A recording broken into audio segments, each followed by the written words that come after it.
UP में कसम से क्या पिक्चर चल रही है भाई साहब, क्या पिक्चर चल रही है, क्या डायलॉग मारे जा रहे हैं, क्या डायलॉग मारे जा रहे हैं। कसम उड़ान झल्ले की, आपने ऐसे डायलॉग सुने नहीं होंगे। यूपी में कहाँ चल रही है पिक्चर शेखू? विधानसभा में चल रही है। हम किसी से कम नहीं, किसी में ऐसा दम नहीं हमको मिटा सके ये जमाने में दम नहीं। हमसे जमाना खुद है, जमाने से हम नहीं। इनके जिले की मुख्यालय की सड़क किसने बनाई? पिताजी से पैसा लाते हो या बनाने के लिए? जैसे लगता है आपने सैफई की जमीन बेच करके ये सब बनवा दिया है। तुमने राशन बांटा है तो पिताजी ने क्या बात है? पिक्चर में योगी जी हैं, बबुआ है, केशव मौर्य है, वही केशव मौर्य जो हारने के बाद भी फिर से यूपी के डिप्टी सीएम बन गए। समाजवादी पार्टी की पल्लवी पटेल ने जिन्हें बुरी तरह हरा दिया, पटक दिया, लेकिन हारने के बावजूद भी केशव जी ने हिम्मत नहीं हारी है और उनका बड़बोलापन अब भी जारी है। इसी बड़बोलेपन के चक्कर में उनकी विधानसभा में विपक्ष के नेता और पूर्व मुख्यमंत्री अखिलेश यादव में भिड़ंत हो गई। पिक्चर में क्या हुआ ये तो बताओ। अरे यार वही तो बता रही हूं, एक्शन का सीन बता रही हूं, तुम बीच में खा बोले जा रही है। तो पिक्चर के ओपनिंग सीन में बहुत गर्मी पड़ रही है, बहुत गर्मी, इतनी गर्मी खुद ही देख लो कितनी गर्मी। जनता ने तो इनकी गर्मी निकाल दी थी जो बैठे हैं सामने, और देखिए क्या हुआ, फिर गर्मी निकली, फिर डिप्टी सीएम बन गए। अब आप बताइए किसकी गर्मी निकली अगर आप डिप्टी सीएम बन गए तो? इसके बाद अखिलेश भैया के बैक टू बैक डायलॉग पे डायलॉग। ओहो, सुनिए। अब तो लगता है थोड़ी गर्मी निकली, अभी गर्मी और निकलनी बाकी है इनकी। ये पीडब्ल्यूडी मिनिस्टर रहे, ये भूल गए इनके जिले की मुख्यालय की सड़क किसने बनाई? आपने बनाई? बताइए। फोर लेन किसने बनाई बताइए? मानी सदस्य अखिलेश भैया ने इतने डायलॉग मार दिए तो डिप्टी सीएम साहब कैसे चुप रह जाते। वो डायलॉग मारते अखिलेश भैया के गांव ही पहुंच गए। सड़क किसने बनाई है, एक्सप्रेस किसने बनाया है, मेट्रो किसने बनाई है? जैसे लगता है आपने सैफई की जमीन बेच करके ये सब बनवा दिया है। जब मौर्य जी गांव पहुंच गए तो अखिलेश भैया डायरेक्ट बाप पे पहुंच गए। तुमने घर के, तुम अपने पिताजी से पैसा लाते हो या बनाने के लिए? तुमने राशन बांटा है तो पिताजी ने क्या बात है? तुमने घर के, तुम अपने पिताजी से पैसा लाते हो या बनाने के लिए? तुमने राशन बांटा है तो पिताजी ने क्या बात है? मामला बाप तक पहुंच गया तो मुख्यमंत्री योगी आदित्यनाथ उठे और भीष्म पितामह के रोल में आ गए। यदा यदा ही धर्मस्य। एक सम्मानित नेता के खिलाफ असभ्य शब्दों का प्रयोग हो, तो शब्द का प्रयोग हो, ये ठीक नहीं है। और मैं बड़ी विनम्रता से कहूंगा नेता प्रतिपक्ष को कि आपको इतना उत्तेजित नहीं होना चाहिए। तो मैंने शब्द का प्रयोग नहीं किया जाना चाहिए। सैफई भी तो इसी प्रदेश का हिस्सा है। देखा कैसे योगी जी ने हाउस यानी घर के बड़े की तरह दोनों पार्टियों की इशारों में किलास लगा दी। व्हाट ए किलास ही है। उन्होंने मौर्य जी को भी बता दिया कि वो हार कर जीतने वाले बाजीगर नहीं है, और अखिलेश भैया को बता दिया कि वो जीत कर भी बहुत कुछ हारे हैं। जय भीष्म पितामह, जय हो। 1 2 cha let's do cha me and you cha tururu cha एक कदम आगे cha एक कदम पीछे cha 1 2 cha let's do cha ये किसके चाचा का सॉन्ग है शेखरू? अरे बंदरू, ये सबके चाचा का सॉन्ग है, ये जगत चाचा का सॉन्ग है। यूपी में सत्ता पक्ष भी यही गा रहा है और विपक्ष भी यही गा रहा है। 1 2 cha let's do cha नेता सदन ने हमारे चाचा की बहुत चिंता है। तो मेरे चाचा थे, नेता सदन भी उन्हें चाचा बोल रहे हैं। आ रहा हूं चाचा पे भी आ रहा हूं चाचा पे भी आ रहा हूं। उत्तर प्रदेश के एक पूर्व मुख्यमंत्री हैं जिनके चाचा विधायक हैं। समझ रहे हैं ना मैं किसकी बात कर रहा हूं? जी हां, मैं अखिलेश यादव और उनके चाचा शिवपाल यादव की ही बात कर रहा हूं। लेकिन भतीजे अखिलेश आजकल भौकाल में ऐसे नहीं कह रहे हैं कि चाचा विधायक है हमारे। आजकल तो वो दर्दे डिस्को करते हुए कह रहे हैं कि हम थे जिनके सहारे चाचा हुए ना हमारे।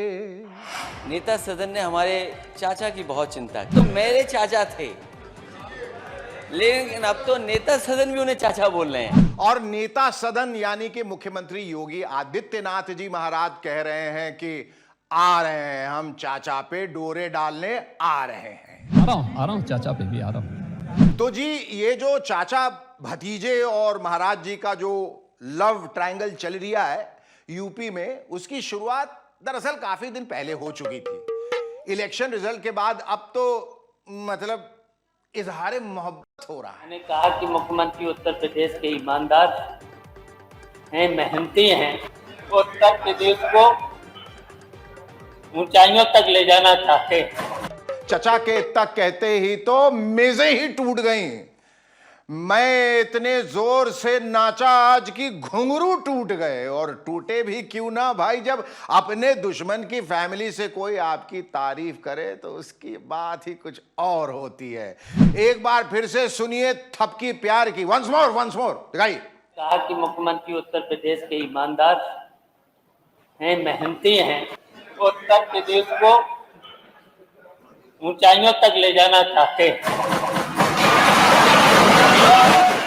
और आप लोगों ने यह भी गौर किया होगा कि चाचा जी ने इशारों में कह दिया कि अकेले अकेले कहाँ जा रहे हो, हमें साथ ले लो जहां जा रहे हो।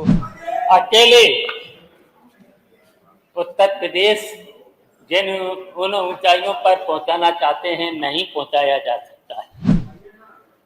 चाहे सत्ता पक्ष के लोग हों, चाहे विपक्ष के लोग, उनका भी साथ लेना पड़ेगा। इशारों में सही जब चाचा जी ने इजहारे मोहब्बत कर ही दिया तो फिर योगी जी भला कैसे पीछे रहते हैं?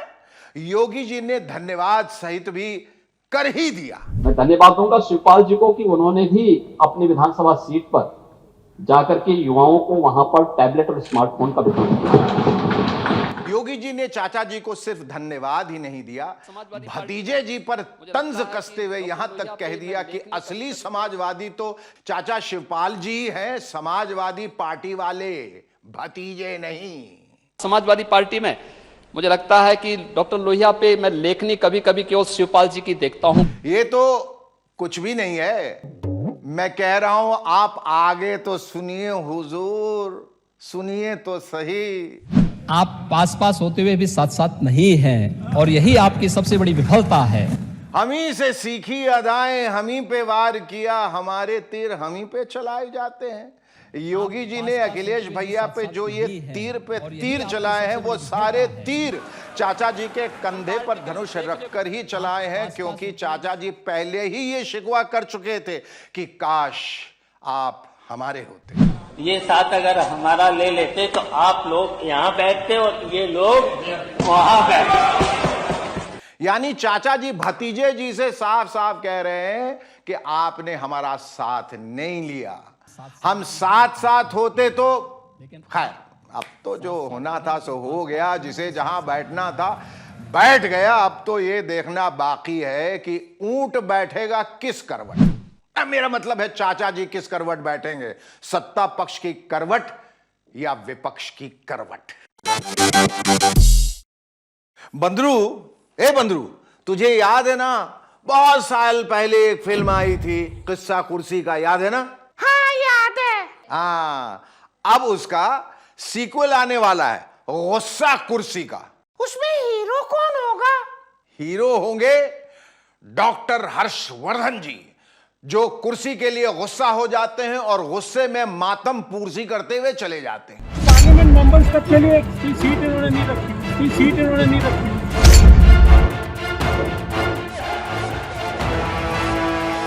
हमारे देश के पूर्व स्वास्थ्य मंत्री डॉक्टर हर्षवर्धन जी का गुस्सा पिछले 2 दिनों से पूरे देश में वायरल हो रहा है, मेरा मतलब गुस्से का वीडियो वायरल हो रहा है। हालांकि पहले डॉक्टर साहब का मुस्कुराने वाला फोटो वायरल हुआ था, ये वाला देखिए, हाउ स्वीट। लॉकडाउन में मटर छीलते हुए कैसे मुस्कुरा रहे थे डॉक्टर साहब, और अब कैसे फुनफुना रहे हैं। व्हाट्स द मटर विथ यू डॉक्टर साहब, व्हाट्स द मटर विथ यू। वैसे तो मुझे उम्मीद है कि आपने डॉक्टर साहब का गुस्सा वाला अब का ये वीडियो जरूर देख लिया होगा। अगर नहीं देखा है तो अब देख लीजिए, और अगर देख लिया है तो एक बार फिर से देख लीजिए। देखिए ना, देखिए देखिए, ऐसा है कि मुझे भी गुस्सा आ गया, मतलब देख लीजिए ना, देखिए ना। What have happened, sir? समझ रहे हैं सर? पार्लियामेंट मेंबर्स तक के लिए एक सीट इन्होंने नहीं रखी हुई। What have happened, sir? समझ रहे हैं सर? पार्लियामेंट मेंबर्स तक के लिए एक सीट इन्होंने नहीं रखी हुई। बाप रे बाप, कैसा भयंकर गुस्सा। भयंकर गुस्से का यह वाकया है दिल्ली के नए उपराज्यपाल विनय कुमार सक्सेना जी के शपथ ग्रहण समारोह का। डॉक्टर साहब इसलिए नाराज हैं कि मेंबर ऑफ पार्लियामेंट यानी संसद सदस्य होने के बावजूद उन्हें बैठने के लिए कुर्सी नहीं मिली। हालांकि हमारे देश में कुर्सी किसी को भी आसानी से नहीं मिलती, सिवाय मेरे बंदरू के, है ना बंदरू? ये तो है। हाँ, इसीलिए डॉक्टर बाबू नाराज हैं कि उन्हें तो इतनी आसानी से कुर्सी नहीं मिली। जब डॉक्टर बाबू का ये नाराजगी वाला वीडियो वायरल हो गया और पूरे देश में हल्ला हो गया, तो डॉक्टर साहब ने ट्वीट करके सफाई दी कि मैं इसलिए नाराज नहीं हुआ कि मुझे मनपसंद कुर्सी नहीं मिली, मैं तो इसलिए नाराज था कि मुझे कुर्सी ही नहीं मिली। देखिए डॉक्टर बाबू ने क्या ट्वीट किया। मीडिया में गलत रिपोर्टिंग की जा रही है कि मनपसंद सीट नहीं मिलने के कारण उपराज्यपाल की शपथ ग्रहण समारोह से चला गया। एक अधिकारी ने मुझे जहां बैठाया वहां बैठ गया, दूसरे अधिकारी ने सीट रिजर्व बताकर उठा दिया तो उठ गया। 15 मिनट इंतजार किया कि कहीं सीट दी जाएगी, नहीं दी तो लौट आया। उठा दिया तो उठ गया, कुर्सी नहीं दी तो लौट आया, दैट्स इट। खैर ये सच में ठीक नहीं हुआ, नो नो नॉट फेयर। वैसे देश के पूर्व केंद्रीय मंत्री और मौजूदा सांसद को बैठने को कुर्सी भी ना मिले, ये सुनने में काफी अजीब सा लग रहा है। Not good at all. वैसे लोग कह रहे हैं कि ये अगली रो और पिछली रो का मामला था। फिर भी अगर ऐसा हुआ है तो भी इतना गुस्सा ठीक नहीं है। बाप रे बाप, इतना गुस्सा। हर्षवर्धन जी, आप तो खुद ही डॉक्टर हैं, लोगों को गुस्से पे काबू पाने की सलाह देते होंगे। तो सर हमारी भी आपको सलाह है कि कुर्सी के लिए मातम पुरसी ना करें और ऐसे ही मुस्कुराते रहें जैसे मटर छीलते समय आप मुस्कुरा रहे थे। मटर छीलते समय स्माइल प्लीज। हाँ, एंड नाउ मटर something pleasant. Very good sir.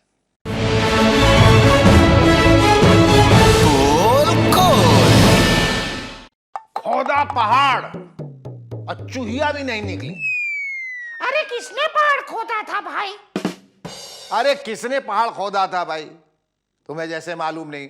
मैं शाहरुख खान के बेटे आर्यन खान की गिरफ्तारी की बात कर रहा हूं। किसने पहाड़ खोदा था भाई?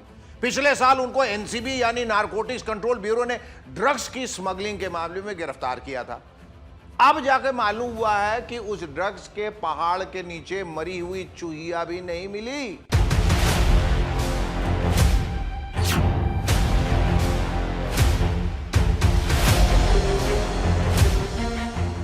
आपको याद होगा कि पिछले साल यानी 2021 में 2 अक्टूबर के दिन मुंबई में तब जबरदस्त बवाल मचा था जब आर्यन खान को गिरफ्तार किया गया था। पूरे देश को भी यह सुनकर और देखकर एक तेज झटका लगा था कि शाहरुख खान का बेटा ड्रग्स के रैकेट में पकड़ा गया।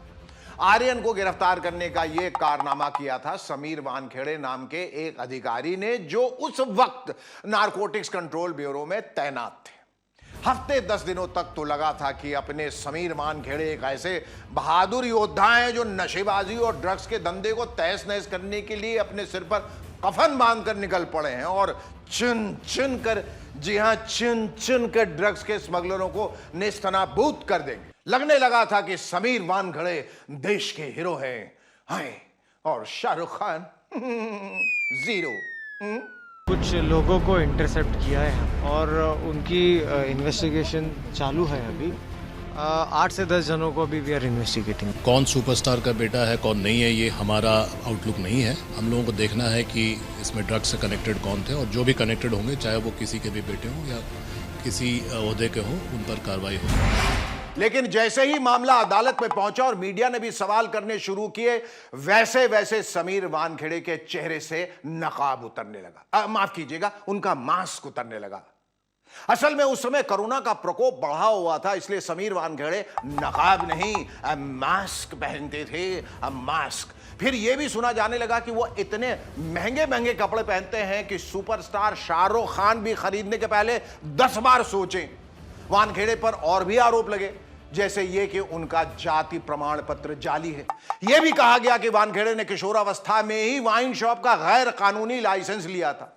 हालांकि वानखेड़े की बहन यास्मीन वानखेड़े ने जवाब देते हुए इन आरोपों को खारिज किया था। ये मेरी मम्मी थी, जिनके जो एक मुस्लिम वुमन थी, तो उन्होंने वो बनाया था निकाह, और उनके मानते हुए, उनकी मान्यता रखते हुए उस पे साइन कर दिया गया। उनको उर्दू नहीं आती, मेरे डैडी को ही ना आती है, नहीं मेरे भाई को आती है। जो घड़ी उन्होंने पहनी है, मेरी माँ ने उनको 17 साल पहले गिफ्ट दी थी।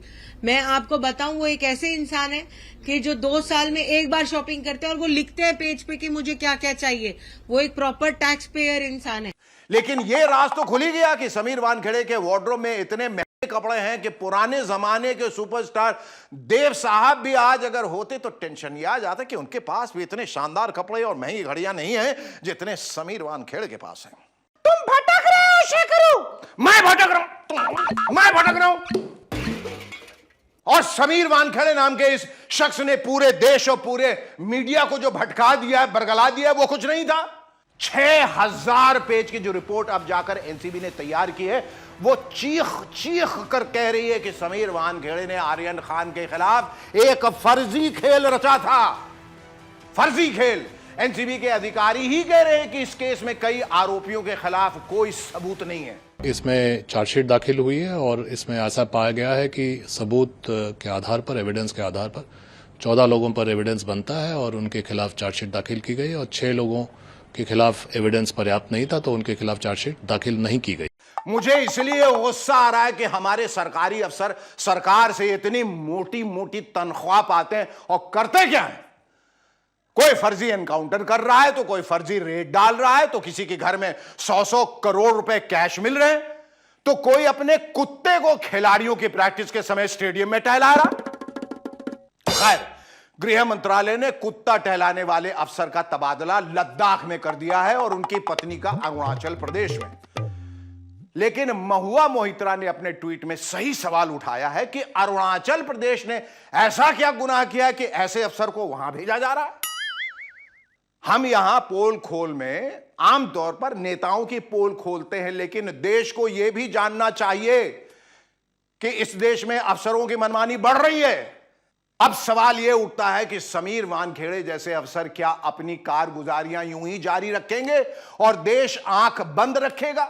समीर वानखेड़े के खिलाफ कब चार्जशीट दाखिल होगी? तो आज के पोल खोल में बस इतना ही। अगले शनिवार को आप लोगों से एक बार फिर मुलाकात होगी। तब तक के लिए शुभ रात्रि, नमस्कार। चलिए हुजूर।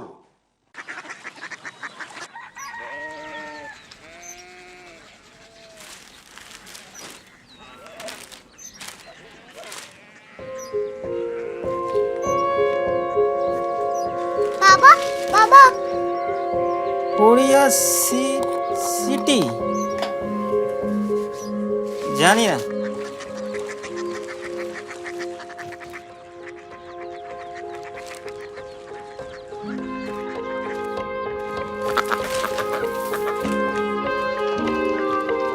Korea city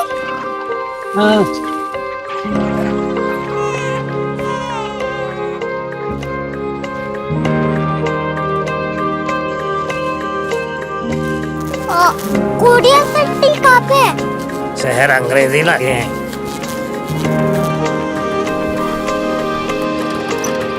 Korea city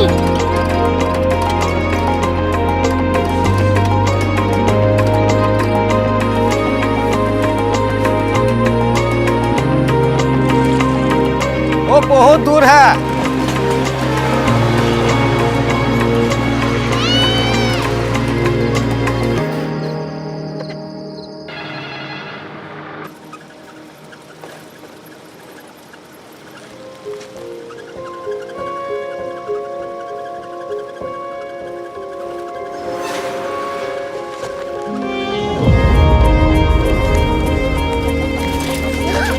Korea city.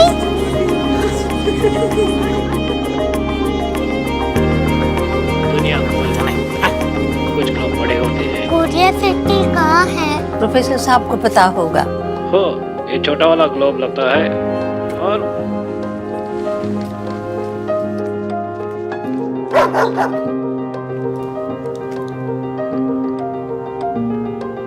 पता नहीं, मेरी बेटी से जाके मिल लो, शायद उसे मालूम हो।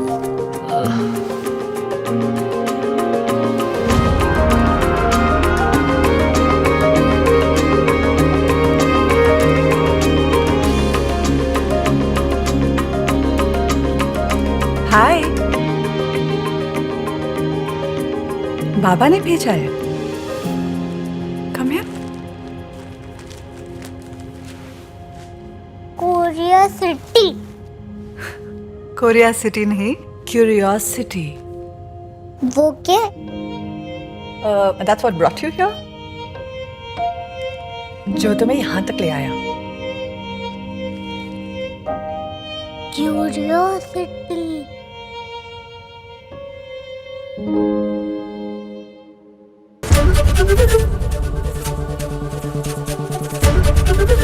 एबीपी न्यूज आपको रखे आगे।